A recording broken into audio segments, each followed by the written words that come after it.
Quand on dit qu'au Togo les députés de l'opposition ne peuvent pas défendre par la loi les intérêts de la population, certains hurlent que ce sont des propos déraisonnables. Mais les faits sont très têtus. Dans la vidéo ci-contre, c'est un député béninois qui s'exprime sur le projet d'intervention militaire de la Communauté économique des États de l'Afrique de l'Ouest contre le Niger. Il est membre du Parlement de la CEDEAO, vice-président de la Commission Paix et Sécurité, et parle à ce titre. Il dénonce le fait que les chefs d'État ne leur accordent aucune considération en tant qu'élus du peuple, encore moins à l'institution qu'ils incarnent.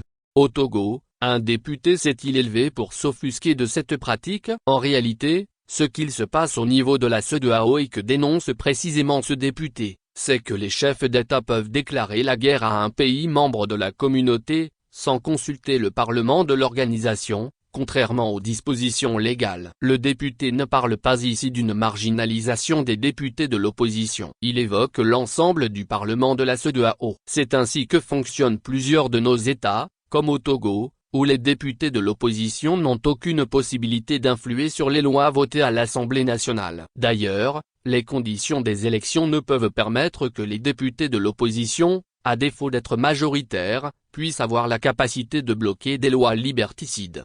La conséquence directe au Togo est que depuis 1994, une trentaine d'années, que l'opposition togolaise est représentée à l'Assemblée nationale, à peu de temps près, elle n'a jamais eu l'opportunité de faire voter une seule proposition de loi au profit de la population. À quoi sert-elle dans ces conditions? À quoi servent nos parlements, si les chefs d'État ne les consultent pas sur les grands sujets concernant la nation? Même pas pour un sujet aussi grave qu'une déclaration de guerre à un pays tiers? La démocratie est malade dans nos pays et nos organisations sous-régionales en souffrent. La démocratie ne fonctionne pas de la même manière aux États-Unis, en France, en Allemagne ou en Grande-Bretagne, par exemple. Chaque pays l'adapte à ses réalités propres, son histoire, tout en conservant les fondamentaux du concept. En Afrique, nous ne pouvons pas continuer d'appliquer le modèle français dans les pays francophones, en conservant les acquis de leur histoire et les réalités de leur culture. Nos ancêtres les Gaulois doivent disparaître de notre imaginaire. Nous avons notre histoire et nous avons notre culture. Il nous revient d'en faire une bonne combinaison avec la démocratie. Il y a beaucoup de choses à changer dans la conception que les dirigeants ont de l'élection et surtout, il y a beaucoup à changer dans la pratique que l'on fait de la démocratie dans nos pays. Avec les crises successives, il est temps de construire une manière de diriger nos pays qui tienne compte de nos sensibilités,